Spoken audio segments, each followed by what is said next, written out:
Hello guys, welcome back to your YouTube channel S K study. मैं हूं आपका educator Shivam Mishra. आपका स्वागत करते हैं आपके अपने यूट्यूब चैनल एस के एम स्टडी पर।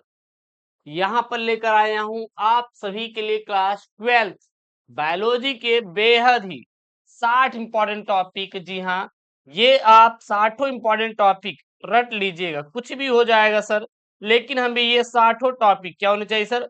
रटे होने चाहिए। जी हाँ, आपको ये बायोलॉजी के जो 60 टॉपिक मैं बता रहा हूं, आप रट लीजिए, इससे बाहर आने वाला नहीं है। आपको लग रहा है कि नहीं गुरुदेव, हमारे पास जो टाइम है पूरा जान लगा देना है, तो लगा दो भाई, लगा दो। आपके पास ये बहुत ही कह सकते हैं गोल्डन चांस है। इसके बाद आपके पास कोई भी चांस रहने वाला नहीं है। तो जो आपके पास गोल्डन चांस है, आप इसमें इतनी मेहनत कर दीजिए, इतनी मेहनत कर दीजिए कि बाद में आपको पछताना ना पड़े कि जब पेपर का टाइम आए तो बैठ के रो रहे हैं, गुरुदेव हमने तो कुछ कर ही नहीं पाया, तो बहुत परेशान हूं, मुझसे नहीं हो रहा है। ये वाला जो सर है ना मोमेंट, नहीं आना चाहिए। बस यही आप मुझसे आज प्रॉमिस करिए कि ये वाला मोमेंट नहीं आना चाहिए। कि तोड़ के मेहनत करो यार। मौका एक बार मिलता है लाइफ में, बार बार मौके नहीं मिलते। जब एक बार मिला है तो हमें गुरुदेव कुछ ना कुछ कर दिखाना है कि नहीं? मेहनत करना है, जबरदस्त तरीके से मेहनत करना है। उसके बाद देखना यार, सफलता आपकी कदम चूमेगी सर, सफलता आपकी कदम चूमेगी, देख लेना। 70 में 70 अगर चाहिए तो ये आपको 60 टॉपिक पढ़ना है। जो बायोलॉजी का पेपर होता है ये 70 नंबर का होता है। 70 में 23 नंबर पास मार्क का होता है और 30 नंबर आपको स्कूल से मिलता है। तो टोटल 100 नंबर, टोटल 100 नंबर। तो 100 में से 30 तो आपको स्कूल मिल गया। अब बचा 70 नंबर। 70 में पास होने के लिए 23, लेकिन 70 में 65 प्लस स्कोर करना सीखिए। 65 प्लस लाना टारगेट करिए। उसके बाद देखिएगा, मजा आएगा सर, मजा आएगा एकदम। चौछक चपुआ कर रहा है गुरुदेव, कोई दिक्कत नहीं है। हम यहाँ पे आपको चैप्टर वाइज मतलब कि बताएंगे, ऐसा नहीं है कि हम मिक्स कर देंगे। अब चैप्टर वाइज से सर प्रॉफिट क्या है हमारा? चैप्टर वाइज से आपका सबसे बड़ा प्रॉफिट ये है कि आप चीजों को ढूंढ पाएंगे, डाटा कंज्यूम कर पाएंगे। जैसे मैं बोला कि ये चैप्टर से ये लिया गया है, आप बढ़िया खोलेंगे, तुरंत पढ़ लेंगे, तो कोई दिक्कत भी नहीं होगी और आपकी तैयारी भी अच्छे से हो जाएगी। सबसे पहला चैप्टर पुष्टि पादपों में लैंगिक जनन। इसको हम लोग पुष्टि पादपों में लैंगिक प्रजनन के भी नाम से जानते हैं। आप क्वेश्चन बैंक खोलिए, आप खोल लिए ना, क्वेश्चन बैंक खोलिए और यहां से आप ये जो 7 टॉपिक है टिक करिए। सबसे पहला, भ्रूण कोश और भ्रूण पोष में अंतर। सर क्या हमें केवल अंतर पढ़ना है? नहीं, अंतर तो पेपर में आता है। आपको भ्रूण कोश के बारे में पढ़ लेना है और भ्रूण कोश के बारे में पढ़ लेना है। दोनों को अलग अलग पढ़ के फिर आप दोनों का अलग अलग अंतर लिखिए। मतलब रमेश है, सुरेश है, तो रमेश में से क्या खास बातें हैं एक तरफ लिखेंगे, सुरेश में क्या खास बात है एक तरफ लिखेंगे। ऐसे लिखा जाता है। फिर भ्रूणपोष क्या है, इसके विभिन्न प्रकार का संक्षिप्त वर्णन कीजिए। इस प्रकार पेपर में आता है और यही रिपीट होता है, वही मैं लेकर आया हूं। फिर एक प्रारूपिक बीजांड की संरचना का सचित्र वर्णन, मतलब कि जो बीजांड होती है, बीजांड की संरचना पूरा पढ़ लीजिएगा। लघु बीजाणु धान का निर्माण तथा लघु बीजाणु जनन। लघु बीजाणु धान भी आप पढ़ लेना और लघु बीजाणु जनन भी आप पढ़ लेना, ये इंपॉर्टेंट है। चौथा हो गया। पांचवा, द्विबीजपत्री भ्रूण का परिवर्धन पढ़ लीजिएगा। क्या पढ़ लेंगे?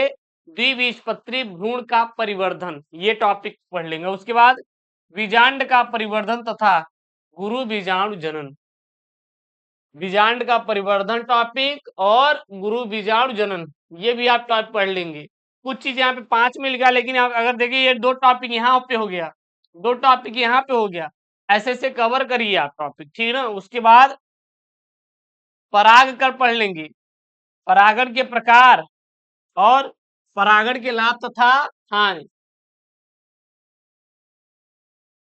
तो ये आप पूरा पूरा आप लोग पढ़ लेंगे, कोई दिक्कत, कोई दिक्कत नहीं। चलिए, उसके बाद अगला चैप्टर यहाँ पे, इसी में एक और टॉपिक जोड़ रहे हैं। में हम यहाँ पे एक और टॉपिक जोड़ रहे हैं, ध्यान देना। द्विनिषेचन। द्विनिषेचन 8वां टॉपिक नोट कर लीजिए।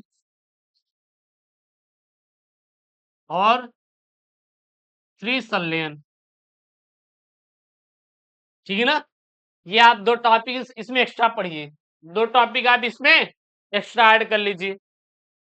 अगला यहाँ पे चैप्टर है मानव जनन। सर मानव जनन से कौन कौन से टॉपिक आपको रटना है? पहला, अपरा और अपरा के कार्य। दूसरा, पुरुष के जनन तंत्र, जो पुरुष का जनतंत्र होता है उसको पूरा लड़ लीजिएगा।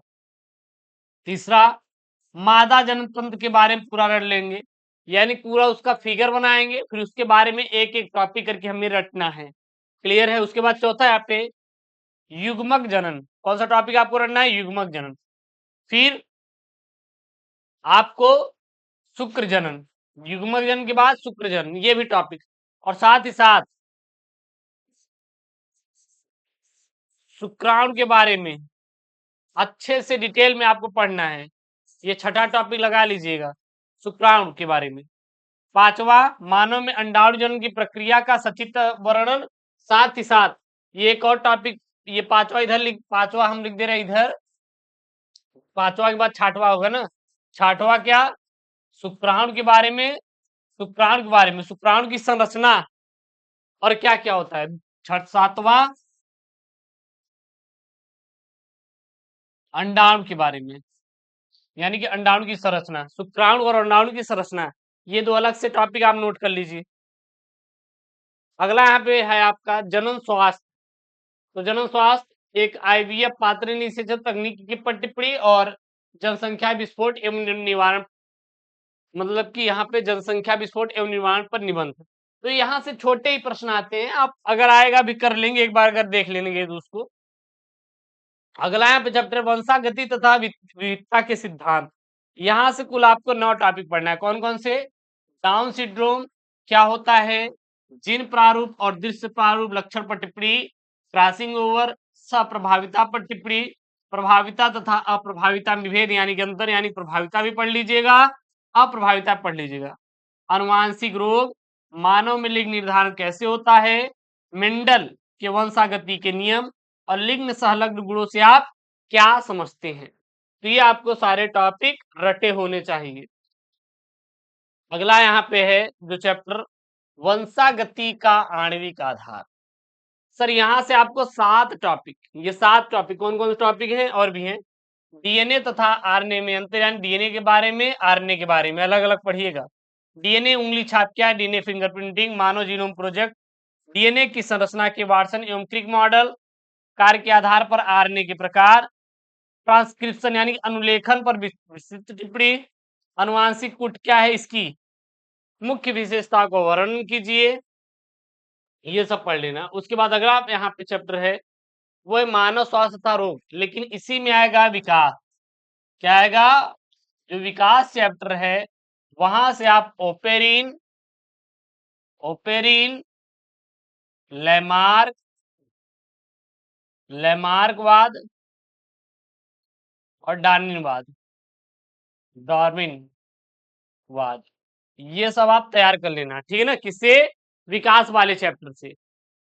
सहजात और सहलग्न जो भी है वहां पे अंगुम, उसको पढ़ लेना।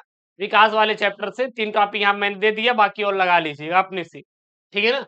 उसके बाद आएगा मानव स्वास्थ्य तथा रोग, इसमें कौन कौन पढ़ना है, एल्कोहल, ड्रग्स, प्रतिजैविक के बारे में, मलेरिया के बारे में, टाइफाइड के बारे में, और डेंगू के बारे में, न्यूमोनिया के बारे में, और स्टेम कोशिका के बारे में।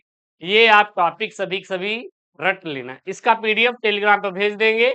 टेलीग्राम चैनल का लिंक डिस्क्रिप्शन बॉक्स के अंदर मिल जाएगा, जाके वहां से आप डाउनलोड कर लेना, ठीक है ना। और इसी में आप सभी के लिए मैं यहाँ पे लेकर आया हूँ एक बैच। इस बैच में फिजिक्स, केमिस्ट्री, बायोलॉजी, हिंदी सभी का आपको सिलेबस पूरा पेपर मिल जाएगा। करना क्या होगा? कुछ नहीं करना है, आपको नीचे दिए गए डिस्क्रिप्शन लिंक के माध्यम से जाके गूगल प्ले स्टोर से डाउनलोड करना है और ज्वाइन हो जाना है। 499 कुछ भी नहीं है आजकल, ठीक है। और साथ ही साथ आपको यहाँ पे सब कुछ मिल जाएगा, गूगल प्ले स्टोर से डाउनलोड भी कर सकते हैं एसकेएम स्टडी एप्लीकेशन को। जो लोग वो यहाँ पे मिल जाएगा, लगभग की 10,000 ज्यादा बच्चे डाउनलोड करके पढ़ाई कर पा रहे हैं, आपको भी करना चाहिए। इंपॉर्टेंट है, बाद में मत बोलना गुरुदेव नहीं बताए, ये बैच आप सभी के लिए लेकर आए हैं, ठीक ना। तो जाकर ज्वाइन हो जाइए, बढ़िया एकदम पढ़ाई मस्त से करना शुरू कर दीजिए। अगला चैप्टर है मानव कल्याण में सूक्ष्म जीव। क्या सर? मानव कल्याण में सूक्ष्म जीव। इसमें कौन कौन सा टॉपिक पढ़ना है? जैव उर्वरक के बारे में, कृषि में इनका क्या महत्व है इसके बारे में, बायोगैस क्या है, ग्रामीण क्षेत्रों में बायोगैस के दो उपयोग बताइए। अगला यहाँ पे जैव प्रौद्योगिकी सिद्धांत एवं प्रक्रम। इसमें क्या क्या आपको पढ़ना है? इसमें पढ़ना है डीएनए लाइगेज पर संक्षिप्त टिप्पणी, पीसीआर पर टिप्पणी और प्लाज्मा वेक्टर पर टिप्पणी आपको करना है। उसके बाद जैव प्रौद्योगिकी एवं उसके उपयोग, इसमें कौन कौन सा पढ़ना है? जैव प्रौद्योगिकी के कृषि क्षेत्र में उपयोग लिखिए, बीटी कपास, बायोपायरेसी और जैव प्रौद्योगिकी का मानव स्वास्थ्य के क्षेत्र में उपयोग, पुनर्संयोजक डीएनए प्रौद्योगिकी क्या है और अनुमानसिक अभियांत्रिकी मानव हित में चारों अनुप्रयोग, मानव इंसुलिन पर टिप्पणी लिखिए। तो ये जो इंपॉर्टेंट टॉपिक है उसको रख लीजिएगा। अगला जो चैप्टर है जैव विविधता एवं संरक्षण। क्या है? जैव विविधता एवं संरक्षण। यहाँ पर आपका आईयूसीएन और डब्ल्यूडब्ल्यूएफ का पूरा नाम, संकटग्रस्त वन प्राणियों से आप क्या समझते हैं, तप्त स्थल यानी हॉटस्पॉट एंड जैव विविधता की परिभाषा।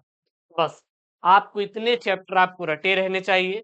ये जो मैं यहाँ पे टॉपिक आपको बताया हूँ सर, ये बहुत इंपॉर्टेंट है आप सभी के लिए, पेपर के लिए। देन आप लोग इसको पूरा पढ़ लेना, ठीक है ना। पेपर में आएगा तो भैया छाप देना, पेपर में आएगा तो क्या करेंगे करेजा, छाप देंगे, कोई दिक्कत नहीं होना चाहिए। और ऐसी वीडियो के लिए आपको चैनल को सब्सक्राइब करना है, वीडियो को लाइक करना है। मिलता है नेक्स्ट वीडियो में। ओके दोस्तों, थैंक यू, जय, टेक केयर, बाय बाय।